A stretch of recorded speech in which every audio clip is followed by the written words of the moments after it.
The seventh flight with 178 migrants whom the U.S. administration has sent illegally to Honduras arrived in Venezuela as part of the return to the homeland plan.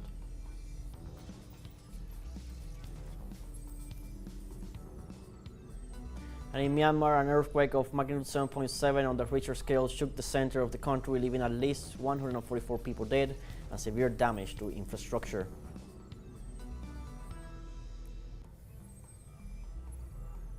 For the first time since the ceasefire agreement on November 2024, the Israeli occupation forces launched attacks on the Lebanese capital, Beirut.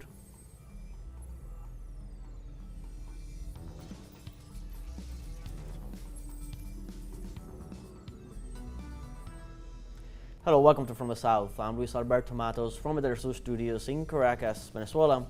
We begin with the news. Stay with us.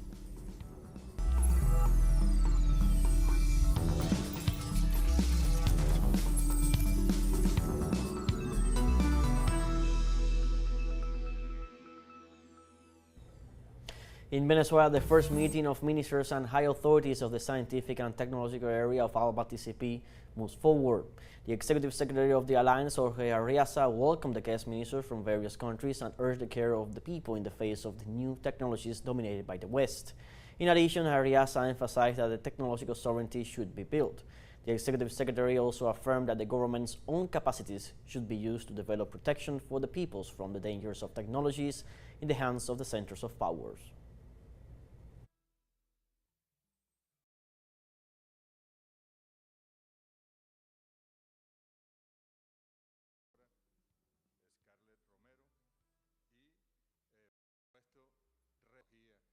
De Venezuela, de desarrollar con nuestras propias capacidades, con nuestros propios centros de... Venezuela rejects Chile's move to take before the ICC a case that has long been resolved in order to attack the sovereignty of Venezuela and please U.S. agendas. In this context, the Venezuelan Foreign Ministry published the following statement on his social media.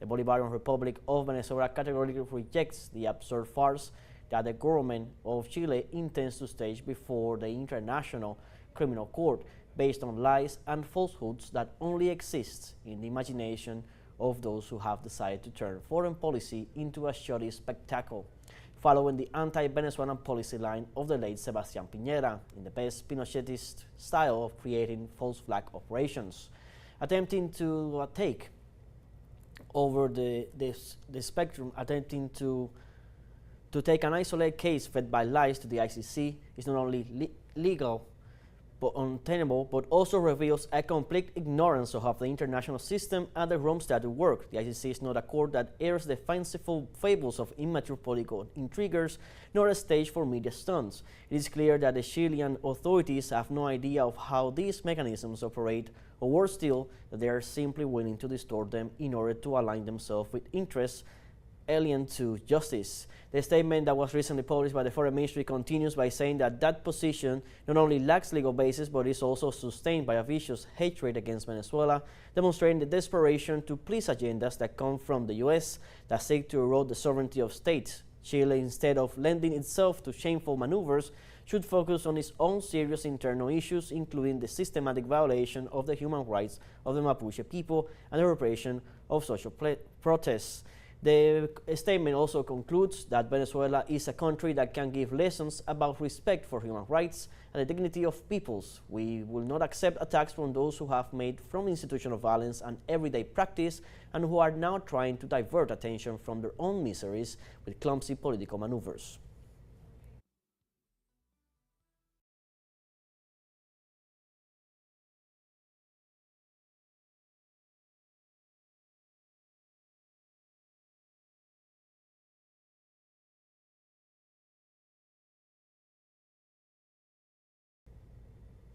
The seventh flight with the 178 migrants whom the U.S. administration has sent illegally to Honduras arrived in Venezuela as part of the return to the homeland plan.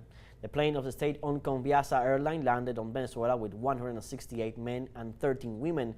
Upon their arrival, the nationals were received by the Ministry of Interior, Justice and Peace. Diosdado Cabello and the President of the Great Mission returned to the homeland, Anaí Arismendi, who reaffirmed their commitment to the welfare of the Venezuelan migrants.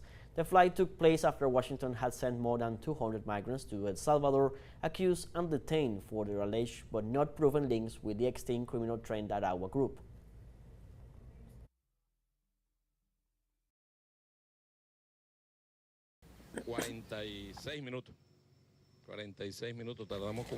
At this moment, 2:46 a.m. in the morning local time, we received all the immigrants that came in this flight, 165 men who have been returning to their homeland. They are going to reunite with their families. One of the men we received, they said, the government of the U.S. said, is sharing, is cutting the families apart, dividing children from their mothers.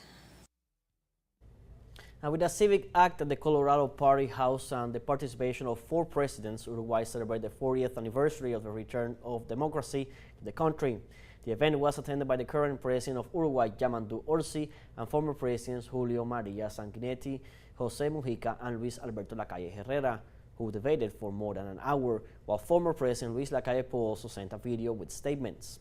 In this context, Orsi celebrated the meeting and highlighted the democratic dynamic that exists in the country between the opposition and the government. For his part, former President Jose Pepe Mujica called for unity among Uruguayans.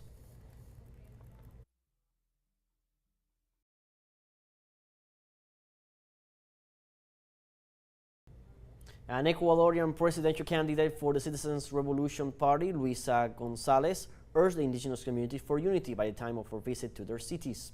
Gonzalez has complied with her set campaign agenda to disclose her government proposals nationwide ahead of the elections on April 13th. Thus, the nominee is expected to pass by Pillado and Ambato cities at 2 and 5 p.m. local time. Earlier on Thursday, the leftist leader stopped by Pujili, where she highlighted that she would respect and defend consulting indigenous peoples in case of any oil and mining projects in the future. Furthermore, the presidential candidate promised to encourage bilingual intercultural education and to stand for the rights of the indigenous peoples abided by the 2008 Constitution.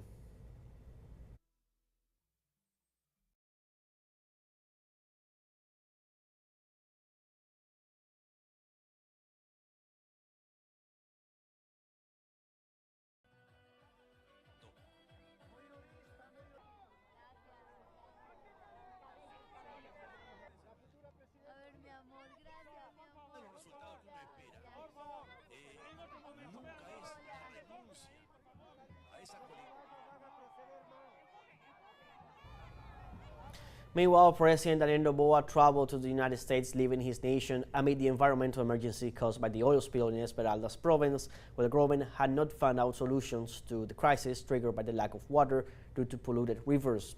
Noboa's visit to Miami occurred while the campaign for the presidential runoff is underway. In this regard, the Ecuadorian head of state took part Wednesday of campaign actions after the National Electoral Council sent him a notification.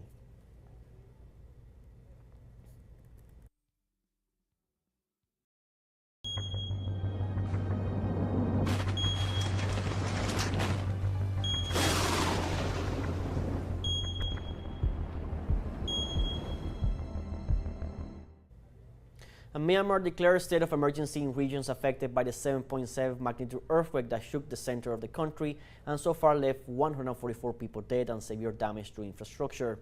The tremor was recorded at 12:50 local time at a depth of 10 kilometers, and the epicenter was located about 17 kilometers from Mandalay, the second largest city in the Asian country with 1.2 million inhabitants. Local media said that the death toll rose to 20 in the city of Mandalay. The first images published by the country's media show collapsed buildings, temples, and structures. The effects of the earthquake were also felt in Yangon, the main city of Myanmar, where buildings were evacuated.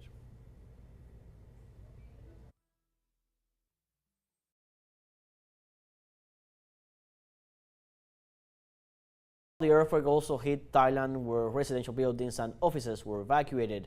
Public broadcaster Thai PBS reported the collapse of a 30-story building under construction in the capital, which housed around 50 people, 7 of whom managed to escape while the rest are trapped.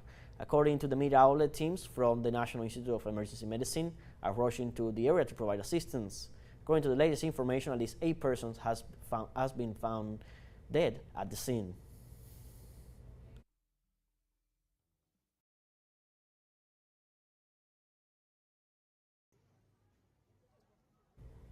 And the Indian government offered humanitarian aid to Myanmar and Thailand after a 7+ magnitude earthquake hit both nations. Prime Minister Narendra Modi extended his support to the governments of Myanmar and Thailand to respond to the emergency arising from the natural disaster. The Prime Minister also requested to monitor the situation and to maintain contact through the Foreign Ministry. Modi instructed the local authorities to remain alert in case of possible aftershocks.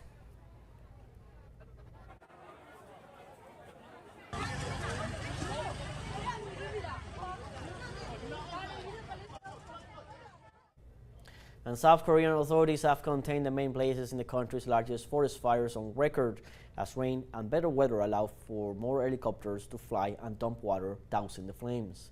The Minister of Korea Forest Service reported that the main fires in 5 regions were under control by 5 p.m. local time. Spread by strong winds in bone-dry conditions, the wildfires killed at least 28 people and charred more than 45,000 hectares in the southeastern region. More than 30,000 people were displaced, many of them elderly. The flames consumed everything in their path, from historic temples to homes in mountains north Gyeongsang.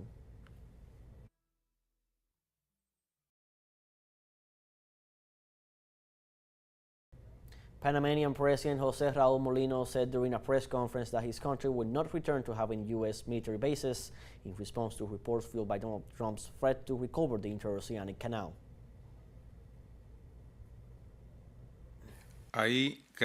Believe it or not, there will be no military bases of any power, be it the United States or any other part of the world. The neutrality treaty is respected, and the only country with the right to have a military presence in Panama or military security bases in Panama is our republic, the Republic of Panama.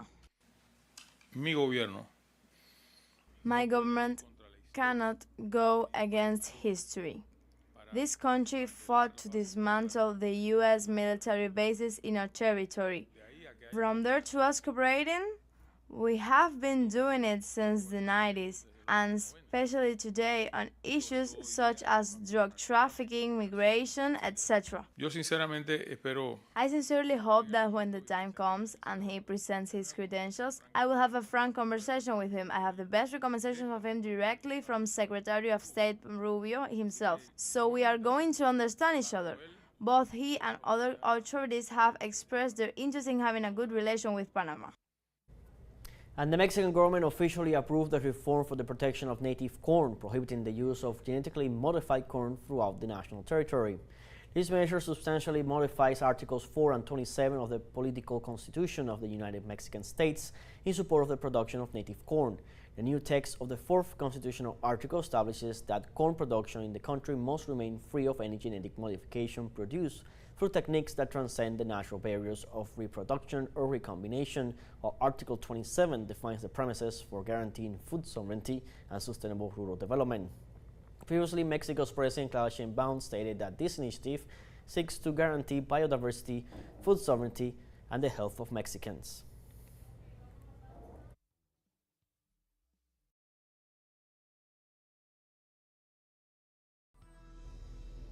Let's now take a break before continuing. Remember to visit our Facebook page at teleSUR English. There you'll be able to watch our top stories and special live coverage. We'll be right back after a short break.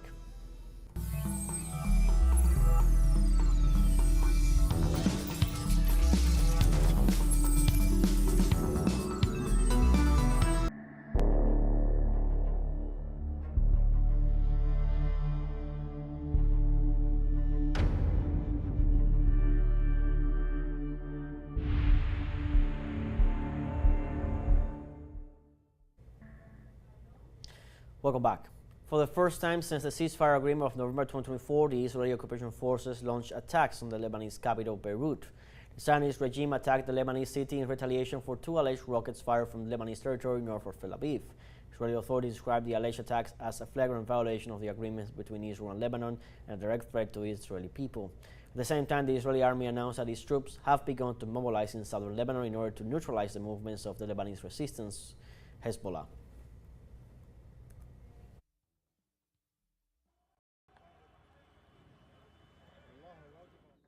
And the Lebanese government urged the international community to exert more pressure on the Israeli regime to stop its aggressions toward the southern border towns. The Prime Minister, Nawaf Salam, issued a statement to request the Lebanese army to open the necessary investigation to hold those responsible for the attacks on the southern border. In addition, the authority noted that military forces will resume their operations to prevent the spread of violence in the region. Meanwhile, Hezbollah, Lebanese resistance movement, reaffirmed its commitment to reach a ceasefire deal, and it denied any involvement in the recent strikes on northern Israel.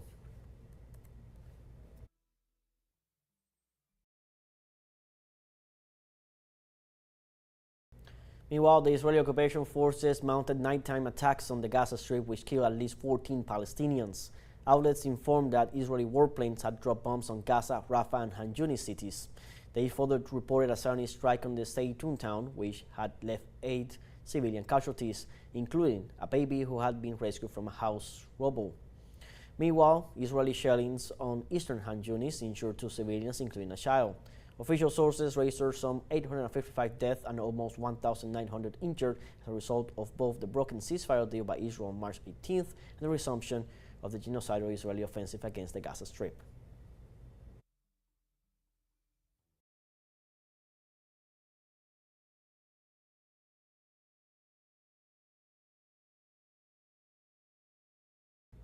And the United Nations warned that the M23 rebels had threatened to expand their raids to Shopo and Maniema provinces in the Democratic Republic of the Congo. On the United Nations Security Council meeting, the head of the UN Stabilization Mission in the DRC, Bintou Keita, stressed that the M23 rebels, after having occupied North and South Kivu with the support of Rwanda, were advancing towards Walikale. Therefore, the entity ensured that the M23 was threatening and endangering the rest of the neighboring territories. In this regard, Bintou Keita denounced the progressive imposition of a parallel administration by the rebels. The UN representative acknowledged that the ceasefire deal had not been respected, so she urged the African Union to appoint a mediator to lead peace efforts in the DRC.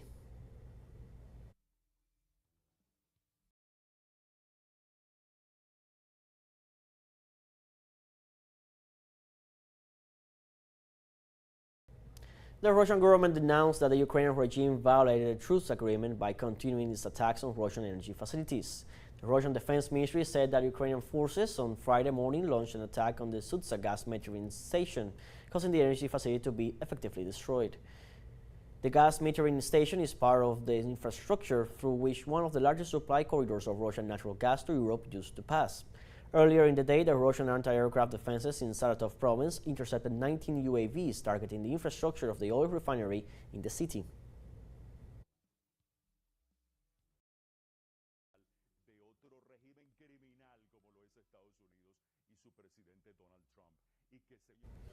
And in Iran, a multitude of people marched in the streets of the country's main cities on the wall Al-Quds Day to reject the Israeli occupation and defend the Palestinian cause.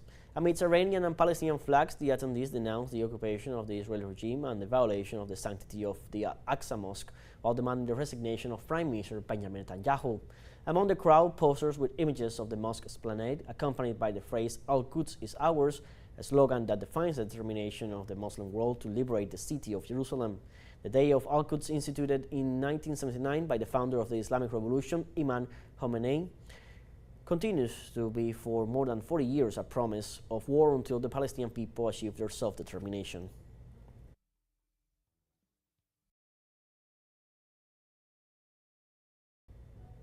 Like this, we have come to the end of this news brief. You can find these and many other stories on our website at telesurenglish.net. Also join us on social media.